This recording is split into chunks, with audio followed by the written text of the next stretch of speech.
बोलो जयकारा, बोल मेरे सदगुरुदेव भगवान की जय। सत्य सनातन धर्म की जय। सब संतों भक्तों की जय। ओम न गुरोर्धिकं तत्त्वं न गुरोर्धिकं तपः, तत्त्वज्ञानात् परं नास्ति, तस्मै श्री गुरुवे नमः।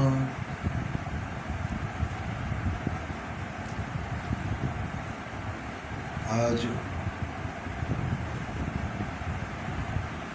सद्गुरु के शरणागति से ही शांति मिल सकती है।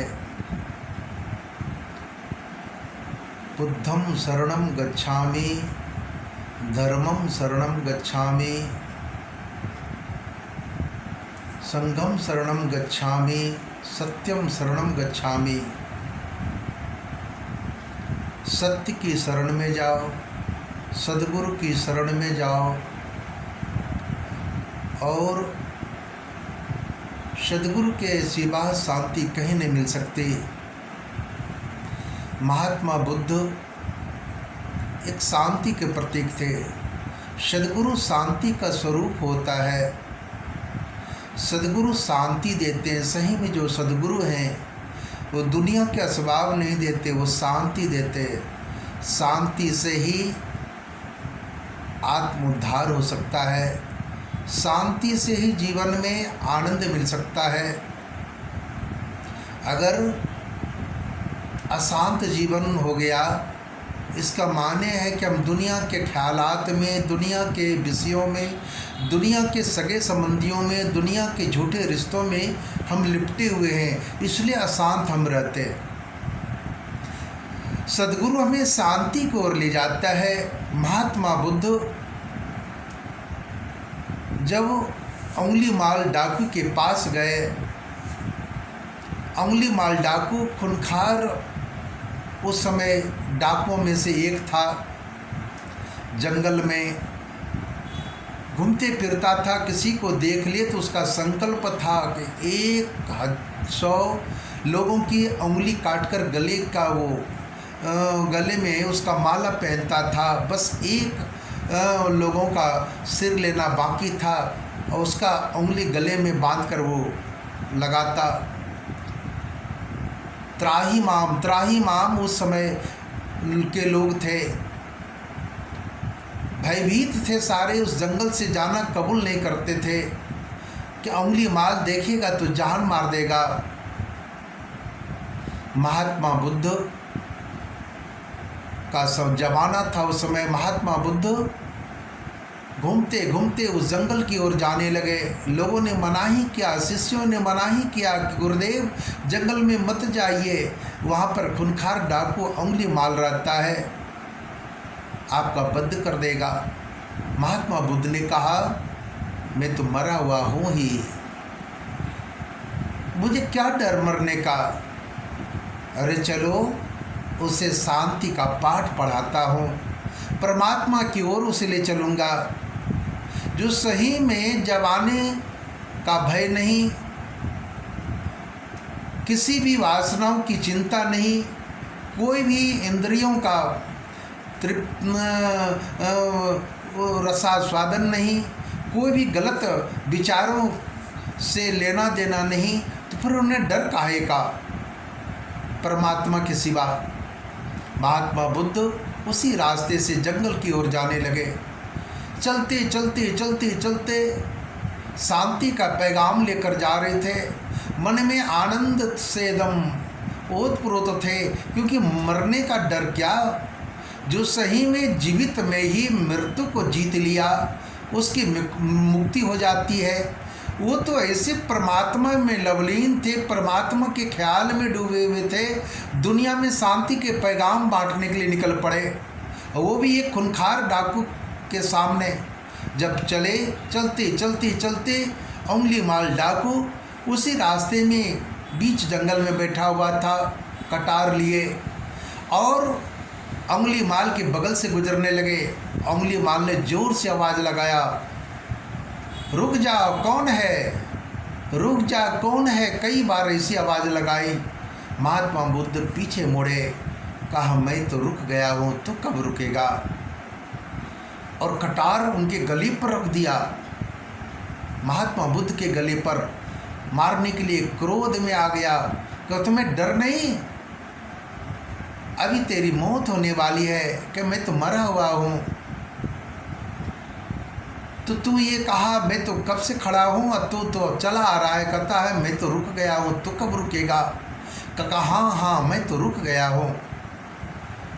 तू चल रहा है मन की बेग में, मन के छलावे में, मन जो कहता है वही कर रहा है, इसलिए तू दौड़ रहा है रात दिन, कब तो रुकेगा। मैं तो रुक गया हूँ, मैं मन के हवाले नहीं, मन के गुलाम नहीं, मैं इंद्रियों का गुलाम नहीं, मैं तो परमात्मा का गुलाम हूँ। मैं एक इंसान का पैगाम, मैं एक शांति का पैगाम बांटने के लिए जमाने में घूम रहा हूँ। तू कब रुकेगा। तू जो मन के फरेब में चल रहा है, मन जो कहता वही कर रहा है, क्या ये 100 उंगलियां गले में तुम जो बांध रखा है माला, क्या इससे शांति मिल जाएगी, इससे परमात्मा मिल जाएगा, इससे मानवता हासिल हो जाएगी। जो आज दुष्कर्म कर रहे हो, राक्षसी प्रवृत्ति में पल रहे हो। कहा कि ठीक है, मेरी एक तमन्ना है, इस पेड़ के कुछ पत्ते मेरे को तोड़ के नीचे ला दे। उसने कटार उठाया, एक डाली काट कर आगे रख दी। कहा ठीक है, तूने तो काट दिया, फिर इसे जोड़ दे। कि नहीं ये झूठ नहीं सकता, जीवित नहीं हो सकता।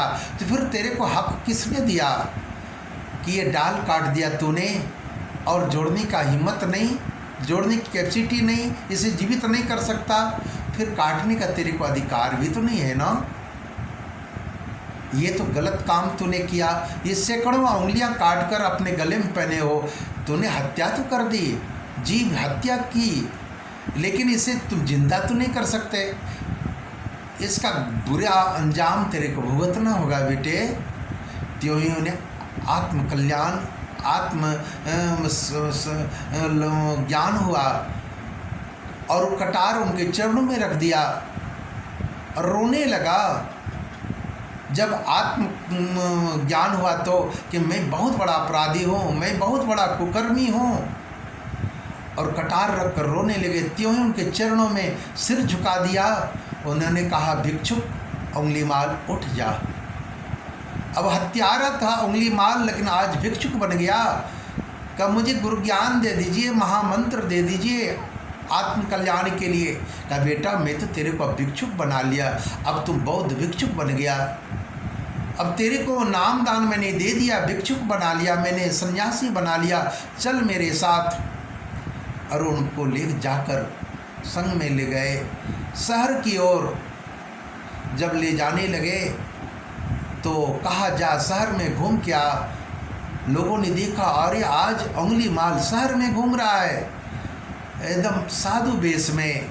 लोगों ने अपने घर के फाटक लगा लिए, छत पर चढ़ गया, पत्थर चढ़ाने लगा।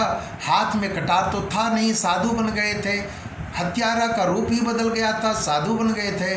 लोगों ने पत्थर बरसाना शुरू कर दिया, लहू लुहान हो गए, गिर पड़े सड़क पर। महात्मा बुद्ध को पता चला कि आज मेरा परम शिष्य उंगलीमाल, भिक्षुक का उंगलीमाल आज घायल हो गया है, खून से लथपथ हो गया है। अपने अंगोछे से उनका खून पोंछने लगे। कहा बेटा आज तो तुम सही में साधु बन गया, संत बन गया, आज तो मान अपमान से ऊपर उठ गया, क्रोध लोभ मोह माया मत्सर सारा तेरा दग्ध हो गया, अब तो तू महान संत बन गया।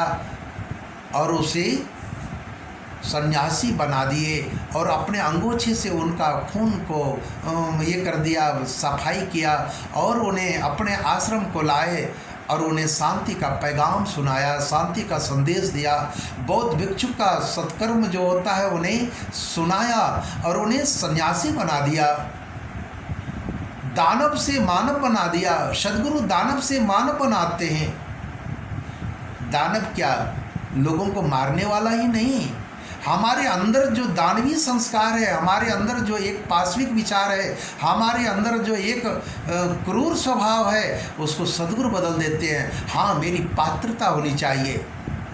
कई लोग तो दिन रात संतों के साथ रहते, सद्गुरु के साथ रहते, लेकिन पाश्विक बुद्धि बरकरार बनी रहती। अगर हम बदलना ही नहीं चाहेंगे तो महापुरुष क्या करेंगे? महाराज जी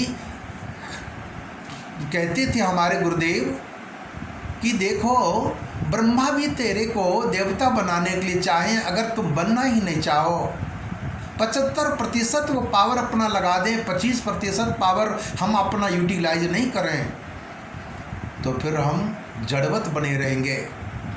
पाश्विक वृत्ति हमारी बनी रहेगी, राक्षसी वृत्ति हमारी बनी रहेगी। अब महापुरुष तो चाहते हैं कि हम महान बन जाए, लेकिन हमारी महानता बनने में हमारा जो मन है सबसे बड़ा बाधक है। आज उंगलीवाल ने अपने मन को सद्गुरु के हवाले कर दिया, महात्मा बुद्ध के हवाले कर दिया, तब तो आज इतने बड़े उंगलीमाल डाकू से आज भिक्षुक उंगलीमाल बन गए। ये तो सद्गुरु मन का परिवर्तन करते हैं, शरीर का परिवर्तन नहीं, मन का परिवर्तन। अब मन का परिवर्तन तब होगा जब अपने मन को सद्गुरु के विचारों से जोड़ देंगे, सद्गुरु के मन से जोड़ देंगे। मेरा मन कुछ रहेगा ही नहीं, हम तो अपने मन को जीवित रखते हैं। इसलिए तो बौद्धिक विचार मेरा नहीं होता, बौद्धिस्ट को हम प्राप्त नहीं कर पाते, शांति को प्राप्त नहीं कर पाते, हम उच्च विचार में नहीं जी पाते। वो तभी होगा, मैं मेरापन हटाना पड़ेगा। हम तो वंशवाद, परिवारवाद, जातिवाद में जीते हैं, इसलिए हमारा विचार एक सीमित दायरे में रहता है। वसुधैव कुटुंबकम, पूरी दुनिया मेरा परिवार है, ऐसा माने तो बौद्धिक संस्कार बने, तब बौद्धिस्ट विचार बने, तब तो उत्तम विचार बने, तब तो देवत्व संस्कार बने। लेकिन बने कैसे? मैंने तो एक सीमा बना लिया है जातिवाद का, परिवारवाद का, कौमवाद का, वंशवाद का, इसलिए हम हर क्षेत्र से फिसल रहे हैं। हम साधु पक्के बन नहीं सकते, अच्छे राजनेता नहीं बन सकते। इस विश्व के कल्याण के लिए दो आदमी तो महान बनना पड़ेगा। परिवारवाद, वंशवाद, जातिवाद से हटकर चलना पड़ेगा, एक धर्म रक्षा के लिए, एक देश रक्षा के लिए। आज के नेता जातिवाद, कौमवाद, परिवारवाद, वंशवाद में जीते, इसलिए तो उन्होंने एक जाति का रेखा खींच दिया। और एक आज के साधु लोग, आज के संत लोग भी जाति पाति में जीते हैं, अपने परिवारवाद में जीते, अपने वंशवाद में जीते। इसलिए तो शांति का पैगाम उनका आज धरा का धरा रहा है। लाखों बातें कर रहे हैं, लंबी लंबी बातें कर रहे हैं। आज तो बहुत जगह कथा प्रवचन सत्संग हो रहा है, लेकिन जनमानस पर कोई उसका इफेक्ट नहीं पड़ रहा। आज क्या हो रहा है? हम कहते कुछ हैं, करते कुछ हैं, इसका ये अंजाम है। अरे पूरी दुनिया आज त्राहिमाम क्यों हो रहा है? इस